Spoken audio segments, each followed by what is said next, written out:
ये तो क्लियर है कि इस बार मुझे मैथ्स में अच्छा करना है, लेकिन मुझे ये नहीं समझ में आ रहा है कि एनसीईआरटी के साथ कौन सी किताब लगाऊं।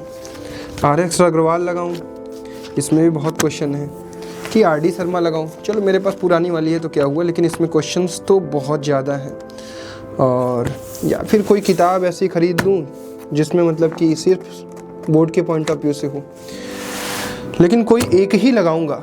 अब लगाऊंगा कौन सी मैं, अब ये मैं खुद से तो डिसाइड नहीं कर पाऊंगा। अब ये मुझे पूछना पड़ेगा किशन सर से, उनके पास अच्छा खासा एक्सपीरियंस है, वो एकदम सही डायरेक्शन बताएंगे कि मुझे क्या करना चाहिए।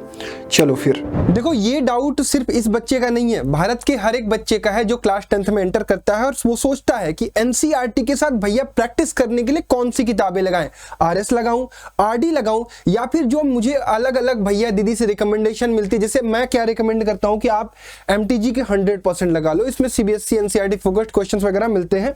लेकिन सिर्फ मेरे कहने भर से तुम इस चीज को फॉलो करने लगोगे क्या? नहीं, आपको पूरी एनालिसिस सुननी पड़ेगी और चीजों को समझना पड़ेगा कि क्या चीजें करनी है।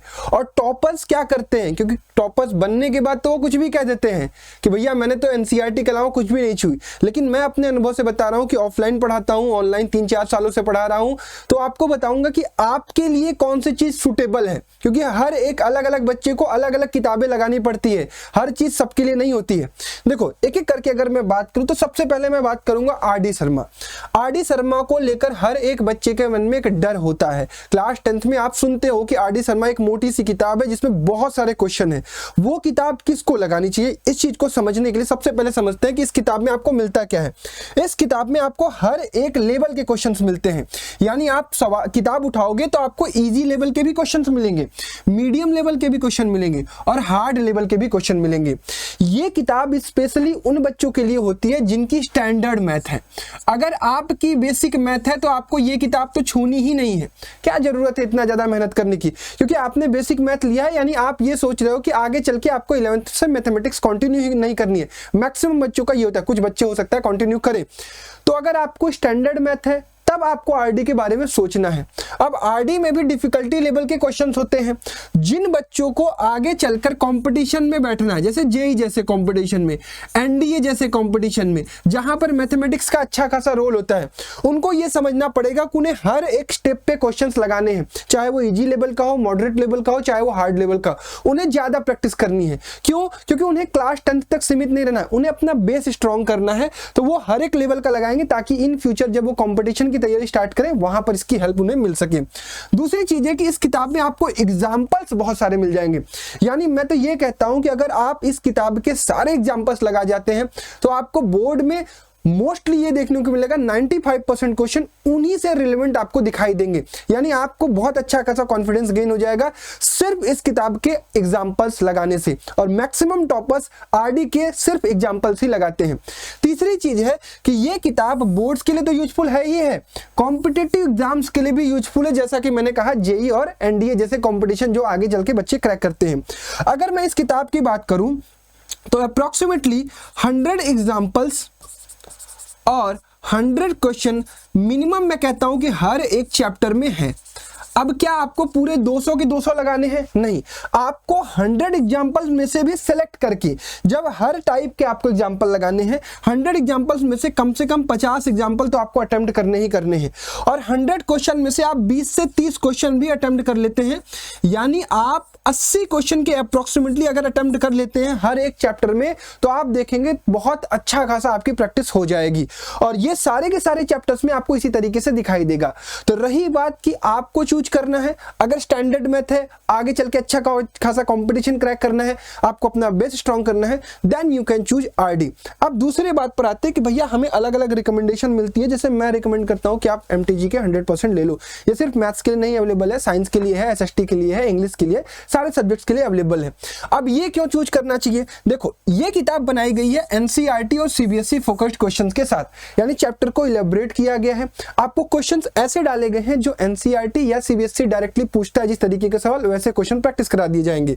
दूसरी चीज है कि कंपटीशन के पॉइंट ऑफ व्यू से भी इसमें एमसीक्यूज डाले गए हैं, क्योंकि आपको ध्यान रखना है कि स्टार्टिंग के 20 एमसीक्यूज आपसे पूछे जाते हैं और वो थोड़ा बेसिक होते हैं, बट कॉम्पिटिटिव एग्जाम्स में इजी क्वेश्चन अगर आते हैं तो इन्हीं टाइप के क्वेश्चन आपको देखने को मिलते हैं। तीसरी चीज है कि कॉम्पिटेंसी बेस्ड क्वेश्चन, जैसे असर्शन रीजन वाले, केस बेस्ड वाले, या फिर थोड़े से हाई ऑर्डर थिंकिंग वाले क्वेश्चन डायरेक्टली आपको यहाँ पर दिखाई देंगे ताकि आप उनकी प्रैक्टिस कर सकें। चौथी चीज है कि आपको इस बुक में एग्जाम ड्रिल्स भी मिल जाएगा जो कि आपको प्रैक्टिस करने के लिए काफी हेल्पफुल होगा। Pre mid term, post mid term, सारी चीजें इसमें अवेलेबल मिलेगी। अच्छा, जिन बच्चों को ये किताब खरीदनी है, डिस्क्रिप्शन बॉक्स में इसके लिंक है, आप परचेज कर सकते हैं। अब तीसरी और last, R S. Agarwal. R S. Agarwal वो किताब है जो हर बच्चा ले लेता है। क्यों? क्योंकि एनसीईआरटी के साथ साथ इनफ क्वेश्चंस इसमें मिल जाते हैं और इनकी जो लेवल होती है वो इजी और मॉडरेट ही होती है, यानी बहुत ज्यादा टफ क्वेश्चंस इसमें नहीं होते हैं। स्कूल के साथ साथ आप आर.एस. को मैनेज कर सकते हैं, यानी एनसीईआरटी के साथ साथ ये बुक बहुत ज्यादा हेल्पफुल होती है।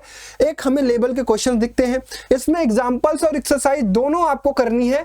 एग्जाम्पल्स में आप देखोगे 50 एग्जाम्पल मिल जाएंगे, एक्सरसाइज में देखोगे आप 50 एक्सरसाइज के क्वेश्चन मिल जाएंगे। अगर मिलाकर आप 80-90 क्वेश्चन हर एक चैप्टर में कर लेते हैं तो आपको अच्छा खासा कॉन्फिडेंस आ जाएगा और ये आपको साल भर तक हर एक चैप्टर में कंटिन्यू करना है। दूसरी चीज है कि ये स्पेशली बोर्ड्स के लिए हेल्पफुल होता है। बोर्ड्स में इसी टाइप के क्वेश्चन आपको देखने को मिलते हैं। इसमें इनफ क्वेश्चन दिए गए हैं, इनफ एग्जांपल्स दिए गए हैं जो कि आपके बोर्ड्स के लिए आपके लिए काफी हेल्पफुल होंगे। तो ये 3 किताबें हैं।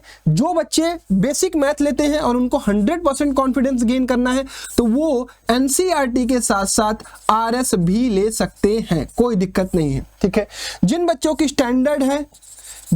स्टैंडर्ड है वो एनसीईआरटी के साथ साथ आरडी ले सकते हैं। अगर उन्हें अच्छा खासा कंपटीशन करना है और मैथमेटिक्स से उन्हें लगाव है, उन्हें प्रैक्टिस करने में मजा आता है, अच्छे क्वेश्चंस लगाने में मजा आता है, तो उन्हें ये लेना चाहिए।